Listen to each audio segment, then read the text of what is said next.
Welcome back to my YouTube channel.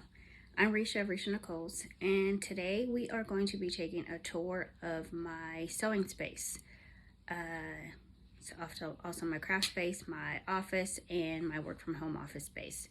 So we are going to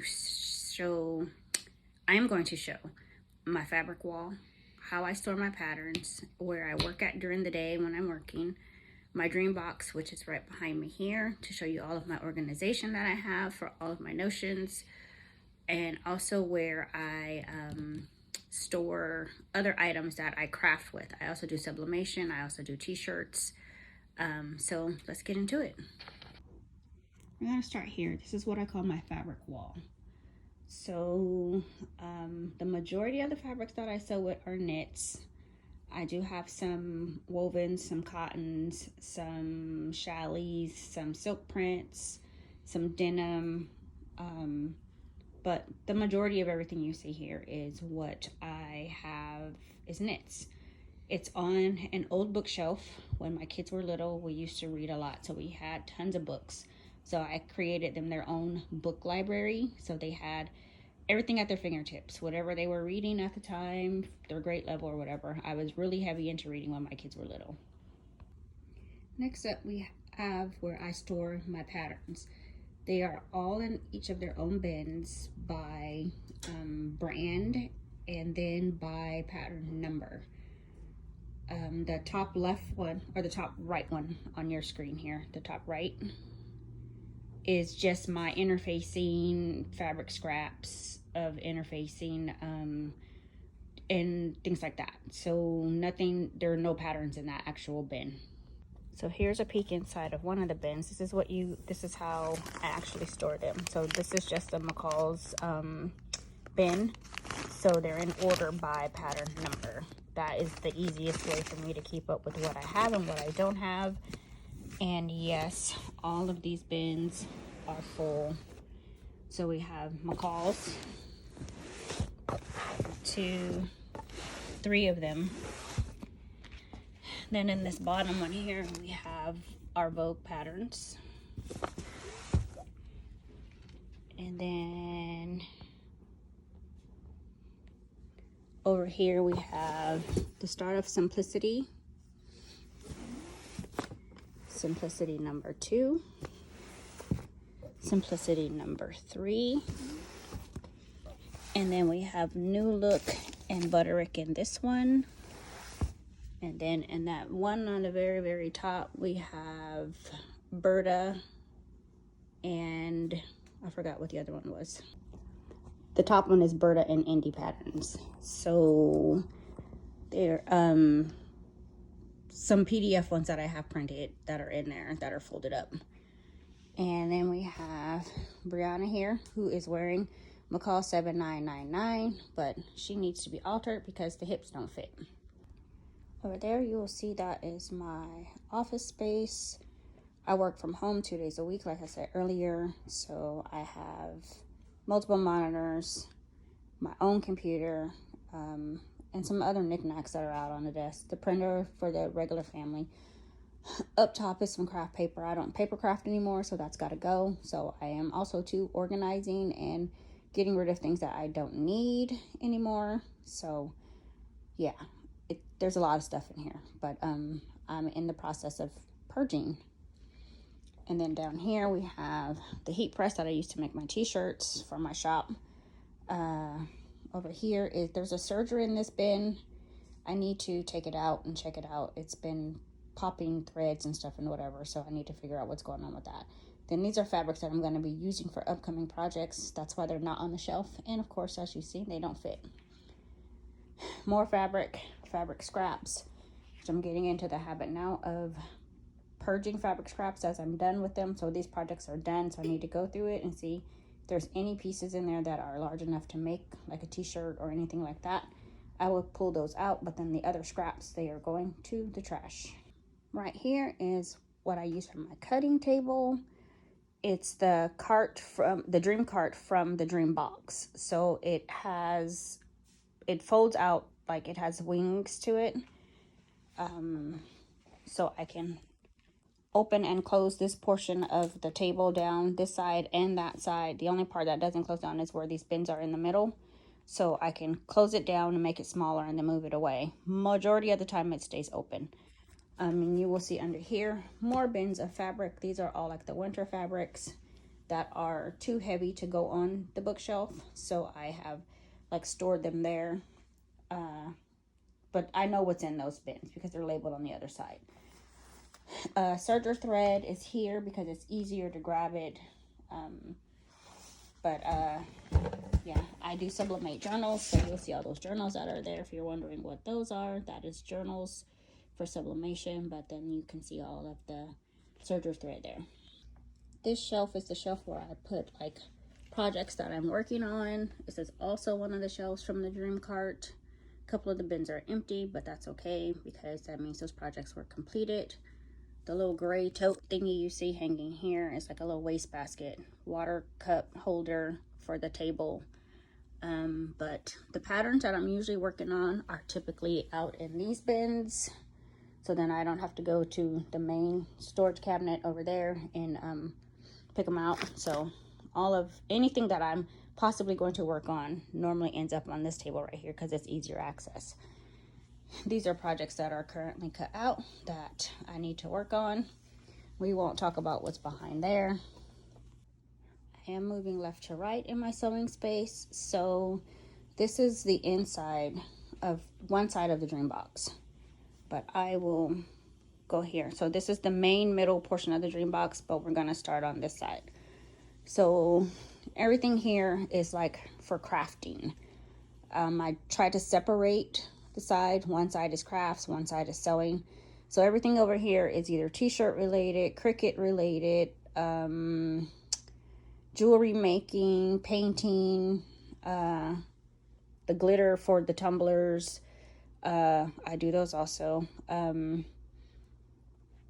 Ribbon for various projects. Then you have the faux leather, what I was using to make like wristlets and bows for like the cheerleaders. We have some vinyl here that I use for some of the shirts also. I forgot those was in there, but I know now. Permanent vinyl for glasses, window etching, other things that are not going to, that's not iron-on vinyl, whatever, that's not for a t-shirt. Thank you notes, scissors, Cricut pens. So all of this right side is basically pretty much crafting. Then in the middle here, we have my Evolution Baby Lock Serger, which I absolutely love. We have a Janome sewing machine, which I pulled out the other day. I've had it for a while. I actually won it in Miss Carol's group. One of the contests she had. And so I pulled it out the other day to start using it. I had to watch a video, how to wind the bobbin and all that good stuff. So I'm good to go on that one. I store like all of the manuals for all of my machines here. So then that way if I need it, I can grab it. We got glitter again. We got sticky tape. We have this little cute little lamp here that I love. Bought it at Joann's. It's an auto light. And it also charges your phone. So if you put your phone on it, it charges your phone while it's plugged in. All kinds of other stuff here. So like anything related to the Cricut is there, which needs to be on the other side. But cords, plugs, all that good stuff. Glue sticks, double-sided sticky tape, my power tools, which is my electric scissors, my little vacuum cleaner, all that stuff is in there. Then we come around to this side, which is where I do most of my sewing with my Baby Lock Aria. Love this machine. Can't say anything else about it. I just love this machine. It does what I needed to do when I needed to do it. So then everything over here is sewing related. We have snaps. We have notions like your D-rings, your clasps for your handbags, belt buckles, double-sided sticky tape again, stay stitch, all that good stuff. Extra blades for my rotary cutters. Who doesn't have a shitload of scissors and tools in their thing? I do. handles for handbags, buttons, drawstrings for hoodies, zippers. And we have our elastic. We have our belting for bags and whatnot, rubber bands, the buckles for, I was making fanny packs at one point, the buckles for that, webbing, all the little notions for pens, little chalk markers, thread, more thread, and more thread, and more thread. And then, oh, I need to fix that. It just came undone. And then we have our binding tape.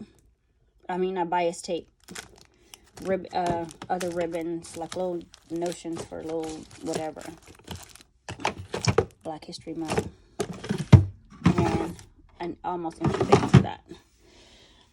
I keep the needles close by. So as I'm sitting here, if I need to change a needle, I just pull this little thing out. Needles are there. Clips are here. Top stitching thread is in its separate bin. Just because we have our tape measures, some more snaps. They fell out of the bin and I didn't want to get them all over the place, so I put them in here because there's little dividers in each one of these guys. Washable markers. I use these sometimes for marking fabrics depending on the fabric type. I also use these to write on my patterns, like when I make alterations. So those are there. And then some various pens and needles and stuff and whatever in this bin. Over here on this side, we do have some crafting things because they wouldn't fit on that side. Some more paints and polyacrylic. I bought the little beads for the ends of the hoodies. I have buttons here in these jars.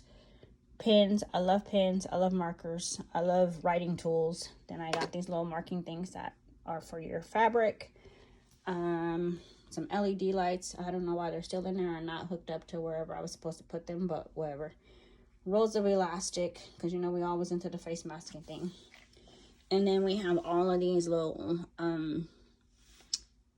doodads in the door. So I have some fresh press, some hydrogen peroxide when I make t-shirts so that it doesn't stain or whatever. So that is what it looks like inside the dream box. Now I'm going to show you what it looks like closed up on two sides.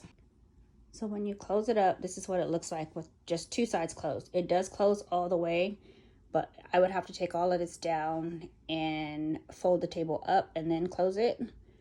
Majority of the time it stays open because I don't put my machines away. I just leave them there because this is just where my space is. I forgot there is another sewing machine underneath there. I use that one mainly for buttonholes. But that's my brother. My second machine that I purchased during my sewing career was that one. But anyway, back to the closing. So these ones have dry erase marker boards on the outside. So I try to keep myself on track by writing down whatever it is that I'm working on for the month of February. And then I'm also doing the Make 9 challenge. So I have my list going, marked off what I have done, marked off what I'm doing next. And that's my name up there. So that is how it looks closed up. With just the two sides, there is a hood light over it. Let me turn that on for you. So this is what it looks like with the light on. It gives me a lot of light, but the space where I sew is dark. So I do have that light, the little lamp that I showed earlier with the phone charger on it. And I also have a ring light that I use in here when I'm sewing in the nighttime. So over here, we're gonna go to, this is the ironing station. I'm about to redo like this whole section because it's not functional. It's not working for me. So here on this side, we have our PDF patterns, of course. Ones I've cut out, ones I haven't done yet. We got a sublimation printer there, wide format. We have, in this one, we have vinyl again, other scissor Cricut items in that one. This is my little cart where it holds all of my ironing tools. So my clapper, my ham, my sleeve roll, my seam roll, extra, what do you call that? Wrinkle spray and all that stuff and whatever. And an extra iron because you never know when one might go out. But this is not, it's not functioning for me the way that I need it to. Regular ironing table. Oliso Mimiji iron, of course. Second sublimation printer and more t-shirt making stuff and t-shirts in that one. This is the ring light that I use. All my books are here. So I have a bookshelf full of my sewing books that I continue to keep. And then there are some other sewing things that are in these bins that are on this side here. Things that I don't use all the time, but I don't want to get rid of. And then we have our full-length mirror. So when I try my things on and make them, I can see them. So that is what it looks like on this side of the room. I will show you what these things are hanging on the wall behind me. These items here are all items that are complete but need to have a real photos taken in. I have like tried them on and taken a photo that way, but I need to dress them up and get them all ready to post to the blog. So got some jeans, got a shirt, got that shirt, that black one I didn't make, I'm just wearing it with those.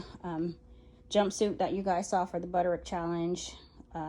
There's also some items on here that need to be completed. These pants are done, but this jumpsuit has been hanging here for almost a year and it doesn't have buttons on it. Buttonholes are there, but I didn't put buttons on it yet. But that is pretty much what it looks. It's pretty much what it looks like in here. This is my entrance to my house. So this is the front door. So when you walk in to the house, you're directly into my space. So don't mind the hubby's work stuff. He brings it here too. He lives here also. But yeah, that is pretty much my whole space. Let me know if you have any questions or comments. And thank you for returning to my page. Don't forget to hit the like button, subscribe, share it. Yeah, thanks for coming. We'll see you later. And if you haven't done so already, go sew something.